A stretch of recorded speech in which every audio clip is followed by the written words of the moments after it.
AP ప్రజలకు వాతావరణ శాఖ కీలక హెచ్చరికలు జారీ చేసింది. రాష్ట్రంలో రాబోయే 3 రోజుల పాటు పలు జిల్లాల్లో వర్షాలు కురిసే అవకాశం ఉందని తెలిపింది. కొన్ని ప్రాంతాల్లో తేలికపాటి నుంచి మోస్తరు వర్షాలు, మరికొన్ని చోట్ల భారీ వర్షాలు కురిసే అవకాశం ఉందని స్పష్టం చేసింది.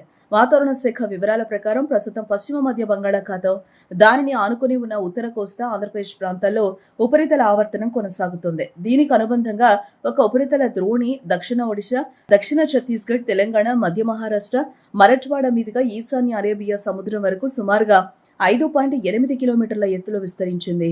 అంతేకాకుండా దక్షిణ ఛత్తీస్గఢ్, తెలంగాణ ప్రాంతాలపై ఉన్న మరో ఉపరితల ఆవర్తనం కూడా ఇదే ద్రోణితో కలిసిపోయిందని వాతావరణ శాఖ వెల్లడించింది.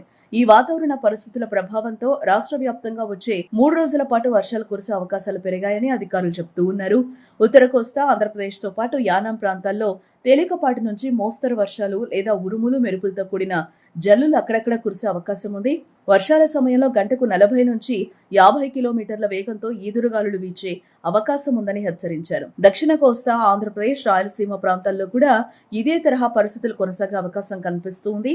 అక్కడ కూడా తేలికపాటి నుంచి మోస్తరు వర్షాలతో పాటు 1 లేదా 2 చోట్ల భారీ వర్షాలు కురిసే అవకాశం ఉందని వాతావరణ శాఖ తెలిపింది. ఈ ప్రాంతాల్లో కూడా గంటకు 40 నుంచి 50 కిలోమీటర్ల వేగంతో బలమైన ఈదురుగాలులు వీచే అవకాశం ఉందని పేర్కొంది. వర్షం పడుతున్న సమయంలో చెట్ల కింద నిలబడొద్దని, విద్యుత్ స్తంభాలు, తెగిపోయిన విద్యుత్ తీగల దగ్గరకు వెళ్లొద్దని హెచ్చరించింది. బలమైన గాలుల కారణంగా విద్యుత్ స్తంభాలు కూలిపోయి లేదా తీగలు తెగిపోయే ప్రమాదం ఉండడంతో ప్రత్యేక జాగ్రత్తలు తీసుకోవాలని సూచించింది. రైతులు పొలాలకు వెళ్లే ముందు పరిస్థితులను గమనించాలని, వర్షాలు, ఉరుములు ఉన్న సమయంలో వ్యవసాయ పనులను వీలైనంత వరకు వాయిదా వేసుకోవాలని అధికారులు సూచించారు. ముఖ్యంగా విద్యుత్ మోటార్లు, ట్రాన్స్ఫార్మర్ల సమీపంలో అప్రమత్తంగా ఉండాలని తెలిపారు.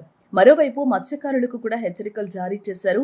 సముద్రంలో వాతావరణం ప్రతికూలంగా ఉండే అవకాశం ఉన్నందున రాబోయే 3 రోజుల పాటు చేపల వేటకు సముద్రంలోకి వెళ్లొద్దని సూచించారు. ఇప్పటికే సముద్రంలో ఉన్నవారు కూడా తీరానికి చేరుకోవాలని అధికారులు కోరుతూ ఉన్నారు. అత్యవసర పరిస్థితుల్లో వెంటనే స్థానిక అధికారులు లేదా విపత్తు నిర్వహణ శాఖ హెల్ప్ లైన్ కు సమాచారం ఇవ్వాలని ప్రజలకు సూచించారు. వాతావరణ శాఖ విడుదల చేసే తాజా బులెటిన్లను ఎప్పటికప్పుడు గమనిస్తూ అధికారుల సూచనలు పాటించాలని విజ్ఞప్తి చేశారు. మొత్తంగా చూస్తే రాబోయే 3 రోజులు రాష్ట్ర వ్యాప్తంగా వర్షాలు, ఈదురుగాలుల ప్రభావం ఉండే అవకాశం ఉన్నందున ప్రజలు అప్రమత్తంగా ఉండటం అత్యంత అవసరం. ముఖ్యంగా ఉత్తర కోస్తా, దక్షిణ కోస్తా, రాయలసీమ జిల్లాల ప్రజలు అవసరమైన జాగ్రత్తలు తీసుకోవాలని అధికారులు సూచిస్తూ ఉన్నారు.